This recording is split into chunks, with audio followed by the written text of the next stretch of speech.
Crash Bandicoot tier list. Yeah, so there's some Crash games that are good, and then there's some Crash games that are absolute garbage, and I will be the first person to tell you that. We have to start with the OGs. Yeah, like Crash Boom Bang, I don't know what this is. Crash 1, it's a classic, right? This is what started Crash Bandicoot off. Crash 1's pretty good. Definitely shows its age a little bit, but it's still a classic. It still has some of the most memorable levels in all of Crash Bandicoot, if you ask me. The high road, my goodness, like the Boulder Dash level. A lot of super memorable levels in Crash 1. I don't know if I'd put it in S tier, to be completely honest, but it's still really good. I think I'd give Crash 1 an A. Crash 2. Crash 2, prior to Crash 4, was actually my favorite Crash game of all time. It's still up there. It's still one of my favorite Crash games. I think it has some of the most fun levels in the series, and Crash 3 as well. The only thing that I don't like about Crash 2 is the boss fights. I think the boss fights are kind of garbage. Most of them. I think the Tiny Tiger fight is the best fight in Crash 2. But you know, I don't really play Crash for boss fights. I'm here for level design and for pain. Crash 2 is S tier, absolutely. And Crash 2 introduced the crystals. You're right, Drew. Crash 2 also introduced the slide, which was a game changer. The slide, and with the slide jump, so good. Great mechanic, much needed in Crash Bandicoot. And we see it throughout pretty much the rest of the series, right? Crash 3. Crash 3 is another goated Crash game. The only reason why it's not my favorite, or at least I don't rank it above Crash 2, because like some people will disagree with me on this, but like Crash 3 had a lot of variety, which is great. It was great, but in my opinion, it had too much variety and not enough platforming. There's like, if you include bonus levels, there's like 4 bike levels in Crash 3. There's like 2 or 3 underwater levels, which are kind of like whatever. Crash 3 does have one unique level though. I think it's Hot Cocoa. Hot Cocoa, you obviously play as Coco, but it's a jet ski level, and it's like the only Crash level in the series that's non-linear. You start off and like the exit is like right behind you, but it's covered with nitro boxes. And you have to basically like jet ski around like the area and look for the green metal crate to blow up the nitro boxes so you can actually exit the level. So yeah, it's interesting. I love Crash 3. I think it's fantastic, but I don't think there was enough platforming levels, right? Like Crash 1 and 2 was like all platforming outside of like Wild Hog and like maybe like something else that I'm forgetting. But Crash 3 is still S tier. Crash 3 had some fantastic boss fights. Entropy is a goated boss fight. The Cortex fight in Crash 3 is weird, but I kind of like it because you get to just ragdoll Cortex around. It's amazing. Unlocking new levels with relics is a cool feature. I agree. It gives you a reason, like an extra reason to actually do the time trials without like feeling like you have to just do it just 100% the game. Like actually getting time relics unlocks bonus levels, and I love that about Crash 3. The Insane Trilogy, I mean, dude, the Insane Trilogy is goated. It's easily S tier. Actually, I'd put it at the top of S tier. Crash 1, 2, and 3 remastered from the ground up. You get to play as Coco as well throughout all the levels, I think outside of like bosses. Did a lot of really cool things. It looks fantastic. Crash Insane is the ideal way in this day and age, if you ask me, to play Crash Bandicoot. 1000%. Let's talk about Wrath of Cortex. Wrath of Cortex is an interesting one. It's different. I like Crunch, but like Crunch is really like the only boss you fight in the game, and you just fight different variations of him depending on like what elemental he has with him. I don't absolutely hate the game, but I'm not like, I think it's B. I think Wrath of Cortex is B for me. There were some things that I liked, but like there's just like some stuff in it that was kind of just like, I really don't like how slow you go on like the monkey bars in Wrath of Cortex. My goodness. I don't know if y'all know what I'm talking about, but like in Wrath of Cortex, like the monkey bars segments in Wrath of Cortex, you go painfully slow, and it's the most annoying thing in the world. But it had some cool things, like yes, the elementals were cool, but like, I don't know, I mean, it's okay, right? It's okay. I think Crunch is cool, but I think that this game had the potential to be better. Load times were rough. Oh, I'm still haunted by noise from the load times. It's still engraved in my head. The load times were absolutely atrocious for that game. Yeah, the useless skill where you can sneak on nitro crates. I don't know who thought that was like a good idea. Cause like you only use it, what, like twice? And I think one of them is in like a bonus segment. I will say though, arguably, some of my favorite levels in Wrath of Cortex or the levels where you were in the ball. I think those levels are fantastic. You actually gotta think about the physics of like the ball roll and like how fast you're going. They're kind of challenging, at least they can be, but I think they're great. Crash Team Racing PlayStation 1 edition. My goodness, I play Crash Team Racing with my cousins all the time as a freaking kid. This game, we played it so much. Split screen all the time. It's what got me into kart racers. I would put it in S, but I'm going to put it in A just because Crash Nitro Fueled, I think just like this version of Crash Team Racing is just so freaking good with the things that you can do with like boosting. Even though the online is absolute garbage, like the online is awful. The online is so bad, but the fact that you can actually like race people online, that was just a dream for me to be able to do that with Crash Team Racing. Even though the online barely worked and it sucked. I don't want to say it barely worked. It actually worked quite a bit for me, but it still sucked. The matchmaking was rough. It's fantastic. And they also added, I don't remember if there were time trials in Classic CTR. I can't remember. I know there was the time relics, right? The time relics where you're gonna break the time crates as you're like doing the laps. But there's also time trials where you can race like a ghost. And then you have to beat like the entropy ghost and the nitrous oxide ghost, and then there's dev times. I don't think they had that in, can't remember if they had that in Classic CTR. I don't think so. But what's also great about Nitro Fuel, it added like a bunch of tracks from Crash Nitro Kart, which I thought was sweet, you know? Because Crash Nitro Kart was okay, I thought, but it was cool to see like those added into the game. And then they added more and more tracks. I think they even added a Spyro track eventually into the game. I think it's an S tier game, easily. There's so many more like other playable characters that they added to the game. Like they literally added everybody you can think of. And they actually give you the ability, which is cool, to instead of like just being like, instead of having like Tiny, because I race as Tiny all the time for the speed. Instead of just having Tiny restricted to just the speed class, they have it in Nitro Fuel where it's like, hey, so you can make Tiny or Crash or Crunch or Coco or whoever, whatever class you want, which is nice because some people just want to play as like Polar, but maybe they hate that Polar is slow as heck. Well, since we're talking about racing games, we might as well talk about the atrocity, the absolute atrocity that is Crash Tag Team Racing. And I'm putting that right here where it belongs. This is easily my least favorite Crash game because the racing's awful.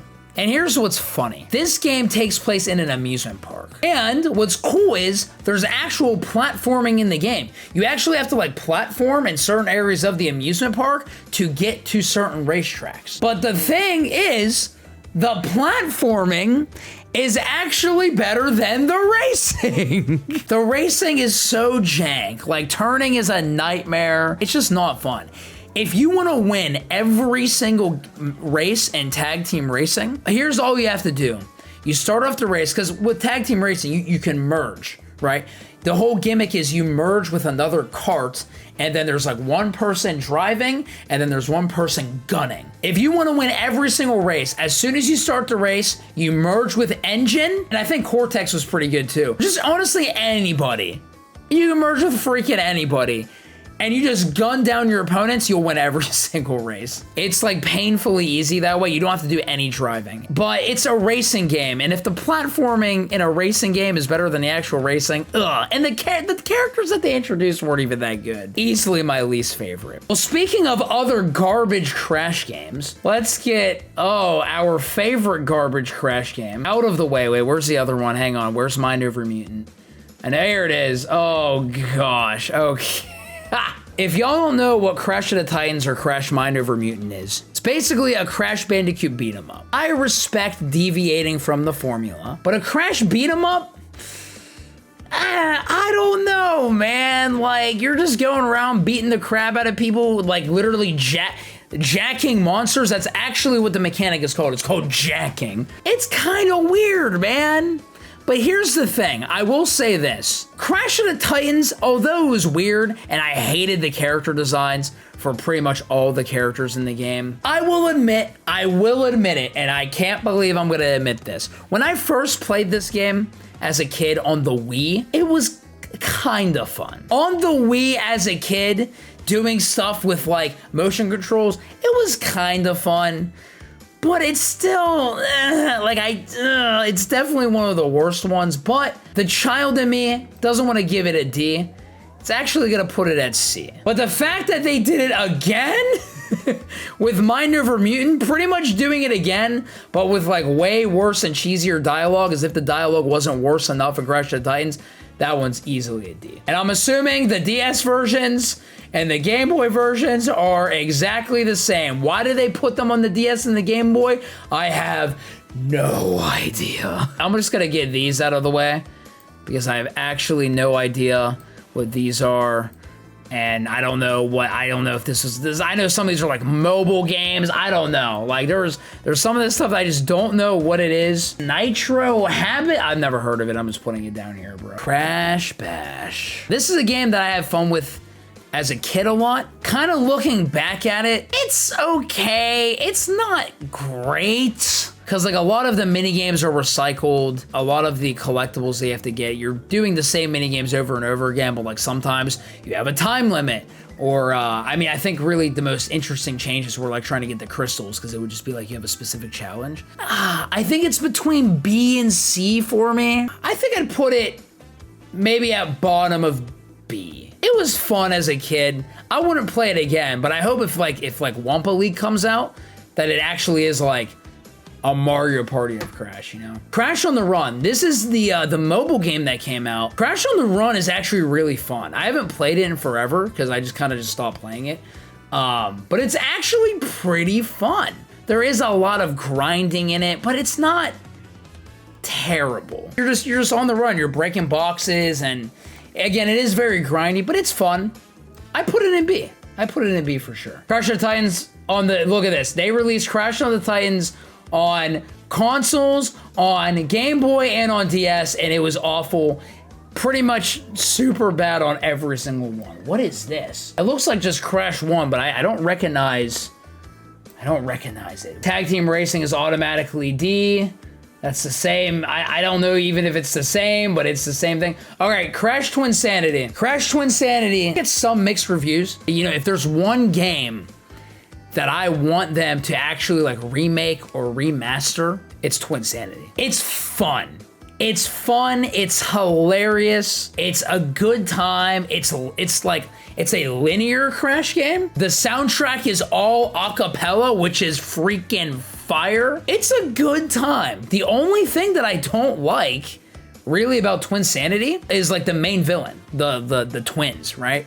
The twin birds. I think they're super lame. But outside of that, the game is really fun. Like collectibles are fun to try to get. Like there's like color gems like hidden in, you know, different places of like each region. There's really cool like gimmicky levels of like the levels where like there's like that one level where like you and like Crash and Cortex are like fighting, but they're like rolling in a ball, and if you like stop and like watch your idle animations, are literally like beating the crap out of each other.